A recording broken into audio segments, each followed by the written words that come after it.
আসসালামু আলাইকুম। আপনারা সবাই কেমন আছেন? আলহামদুলিল্লাহ আমি সবাইতে ভালো আছি। আপনারা দোয়া করি আপনাদের জন্য, আপনারা ভালো থাকেন। এই যে আজকে আমরা কেন খাওয়াইতেছো? আজকে এত আয়োজন কেন? আজকে তো আয়োজন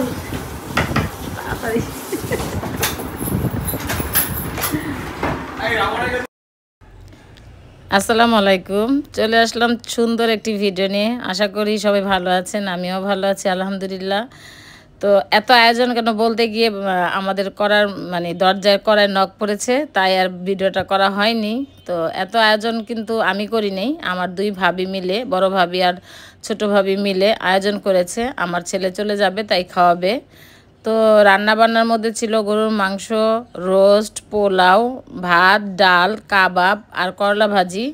তো আমার হাজব্যান্ডের জন্য করলা ভাজি, ভাত, ডাল, সে এগুলি খায় না। তো আর সাথে তো ছালাদ থাকেই সব সময়। যাই হোক, এই ছিল খাবার। তো বড় ভাবি আজকে ভিডিও ভয়েস দিয়ে করতে চাইছিল, কিন্তু সেটা আর হলো না। আসলে সবার সামনে সব কথা বলা যায় না, বা সব সময় ভয়েস আর কি সবার সামনে দেওয়া যায় না, তাই আর হলো না। তবে পরে একটু আপনাদের সাথে শেয়ার করবো ইনশাল্লাহ। তো এর মধ্যে কিন্তু খাবার আমি সব টেবিলে দিয়ে দিছি, আমি বেড়ে দিয়েছি। তো রান্না কিন্তু আজকে আমি করি নাই, রান্না সব করেছে আমাদের যে ছোটো ভাবির বাসায় যে সিনথিয়ার আম্মু ভাড়া থাকে, তো উনি সব কিছুই রান্না করেছে। রান্নাগুলো অনেক মজা ছিল। আপুটা অনেক রান্না বান্না জানে, তো আমার ছোট ভাবি বড় ভাবি সব কিছুই গুছিয়ে দিয়েছে, আর ওই আপুটা রান্না করেছে। যাই হোক, খাবারগুলি সবই মজা হয়েছিল আলহামদুলিল্লাহ।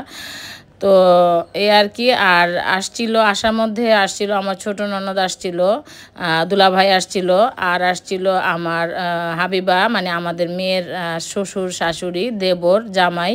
তো সবাই একসাথে খেতে বসেছে আর কি, দেখতেই পাচ্ছেন সবাই কিন্তু একসাথে খাচ্ছে। তো নীল পাঞ্জাবি পরা ওইটা কিন্তু আমার বড় ভাই। তো এই তো আমাদের আয়োজন। তো আমার ছেলে চলে যাবে, ছেলের জন্য কিন্তু আয়োজন, কিন্তু দুঃখের বিষয় ছেলেই খায়নি। তো ছেলেকে আগে থেকে বলা দরকার ছিল যে আজকে খাওয়াবে, তো কেউ বলে নাই।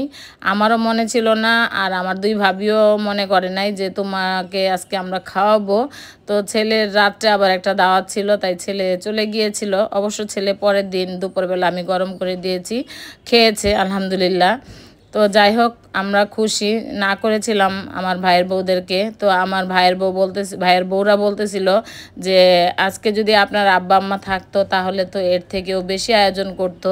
তো আমাদের ভাইগনা চলে যাবে, কেন আমরা খাওয়াবো না?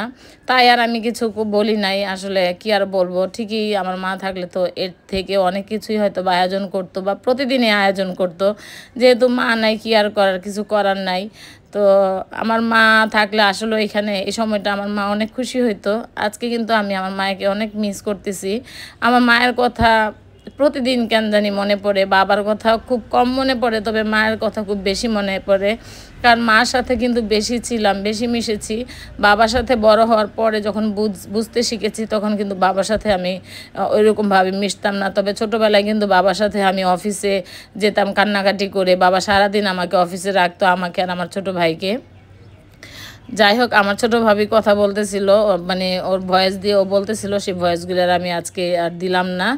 তো অন্য এক সময় ভাবিকে নিয়ে আপনাদের সাথে ভিডিও শেয়ার করবো ইনশাল্লাহ। কারণ আমার ছোটো ভাবিকে অনেকে পছন্দ করে, আমার থেকে আমার ছোটো ভাবিকে মনে অনেক বেশি পছন্দ করেন। কারণ সে অনেক সুন্দর করে কথা বলে, খুব হাসি খুশিভাবে কথা বলে। আমি ওইভাবে কথা বলতে পারি না। তো আমাদের আজকের আয়োজন আপনাদের কাছে কেমন লেগেছে অবশ্যই কিন্তু কমেন্ট করে জানাবেন।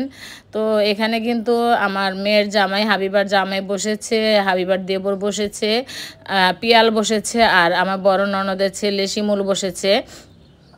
তো ওরা বসেছে, আর আমার ছোট ছেলে আগেই খেয়ে ফেলেছিল, ওর প্রচণ্ড মাথা ব্যথা ছিল, ও খেয়ে ওষুধ খেয়েছে। তো আর কি, এই ছিল আমার আজকের ভিডিও, খাবার দাবার ব্লগ। তো আপনাদের কাছে কেমন লেগেছে? এই তো আমাদের হাবিবা মেয়ে, তো কেমন লেগেছে অবশ্যই কিন্তু কমেন্ট করে জানাবেন। যারা এখনও পর্যন্ত আমার ভিডিও দেখেন অথচ একটা লাইক দেন না, বা কমেন্ট করেন না, বা সাবস্ক্রাইব করেননি, অনুরোধ করছি আপনারা একটা লাইক দিবেন। কারণ আমার ভিডিওতে লাইক খুব কম, কেন জানি না, আসলে কষ্ট হয়। অনেকটা বছর কিন্তু এখানে এই প্ল্যাটফর্মে আছি, 3 থেকে 4 বছর হয়ে গেলে এই প্ল্যাটফর্মে এসেছি, কিন্তু কোনো টাকার কথা বাদই দিলাম। একটা মানুষের একটা থাকে না যে না আমার ভিউ অনেক আসতেছে, সেটা কিন্তু আসতেছে না, লাইক অনেক আসতেছে, সেরকম কোনো কিছুই আসতেছে না। খুব কষ্ট লাগে আসলে। সবাই বলে বা আল্লাহর একটা কথা আছে, ধৈর্য ধরো, ধৈর্য ধরলে এক সময় সফলতা আসবে। ধৈর্য 3 বছর ধরে ধৈর্য ধরে আছি, সফলতা তো হচ্ছে না, বরঞ্চ দিনে দিনে ডাউন হয়ে যাচ্ছি। তো জানি না আসলে ভবিষ্যতে কি করব। যাই হোক, দোয়া করবেন সবাই। এই ছিল আমার আজকের ভিডিও। আল্লাহ হাফেজ।